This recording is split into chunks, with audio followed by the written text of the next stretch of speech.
Hello guys, இன்னைக்கு நம்ம ஒரு பியூட்டிஃபுல்லான ஒரு மேஜிக் ஸ்டோரி தான் பார்க்க போகிறோம்.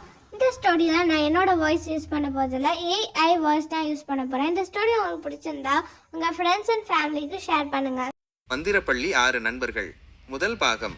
அத்தியாயம் 1. விசித்திரமான சேர்க்கை. ஏய் லூயிஸ், நீ பார்த்தியா அந்த புது மாணவனை? லீயா கிசுகிசுத்தாள். யாரே லீயா? அந்த பச்சை நிற முடியோட பையனா? லூயிஸ் கேட்டாள். ஆமா, அவன் ஜாக். அவன் பார்வை அது மந்திரம் மாதிரி இருக்கு. லீயா கண்களை விரிய செய்தாள். ஓஹோ, உனக்கு மந்திரம் பிடிச்சிருக்கா போல இருக்கே. அருகில் நின்ற அலெக்ஸ் கிண்டல் செய்தான். ஏய் இல்லையே, அவன் வித்தியாசமா இருக்கான். அந்த பச்சை நிற முடி. லீயா திணறினாள். அந்த நேரம் ஒரு கருப்பு நிற பூனை மெல்ல அவர்கள் அருகில் வந்தது.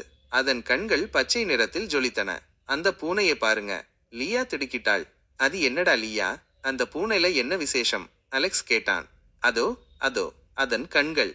லீயா வார்த்தைகளை கண்டுபிடிக்க முடியாமல் திணறினாள். அந்த நேரம் ஒரு சத்தம் கேட்டது. லீயா, லூயிஸ், அலெக்ஸ், வகுப்பறைக்கு போங்க. மிஸ்டர் ஹாக்வார்ட்ஸ் வந்துட்டாரு. அவர்கள் மூவரும் அவசர அவசரமாக வகுப்பறைக்குள் நுழைந்தனர். அங்கு ஜாக் தனியாக ஒரு மூலையில் உட்கார்ந்திருந்தான். அவன் தலையை தாழ்த்தியபடி இருந்தான். நீயும் புது மாணவனா? லூயிஸ் கேட்டாள். ஜாக் தலையை மெல்ல உயர்த்தி பார்த்தான். அவன் கண்கள் பச்சை நிறத்தில் ஜொலித்தன. ஆமாம், அவன் மெல்லிய குரலில் சொன்னான். லூயிஸ் திடுக்கிட்டாள். அவளுக்கு அந்த பச்சை நிற கண்கள் பழக்கமானதாக தோன்றியது. அந்த பூனையின் கண்களும் இப்படித்தான் இருந்தன. அத்தியாயம் 2. மாயாஜாலம் தொடங்குகிறது.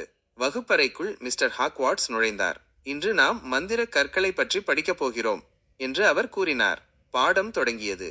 ஆனால் லீயாவால் கவனம் செலுத்த முடியவில்லை. அவள் ஜாக் மீதுதான் கவனம் செலுத்திக் கொண்டிருந்தாள். அவனது பச்சை நிற கண்கள் அவளை கட்டி போட்டன. திடீரென்று ஒரு சத்தம் கேட்டது.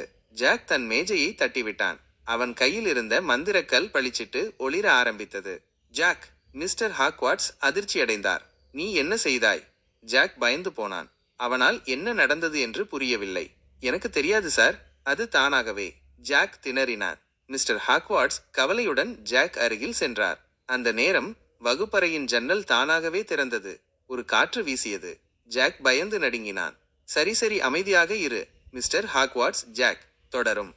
இந்த ஸ்டோரி உங்களுக்கு பிடிச்சிருக்கும் நம்புறேன். இந்த ஸ்டோரியோட அடுத்தடுத்த பார்ட்ஸ் கேட்க இந்த வீடியோ லைக் பண்ணுங்க, சப்ஸ்கிரைப் பண்ணுங்க, அந்த பெல் ஐக்கானை கிளிக் பண்ணுங்க. அப்பதான் நான் போற வீடியோ நோட்டிஃபிகேஷன் உங்களுக்கு வரும். Bye guys.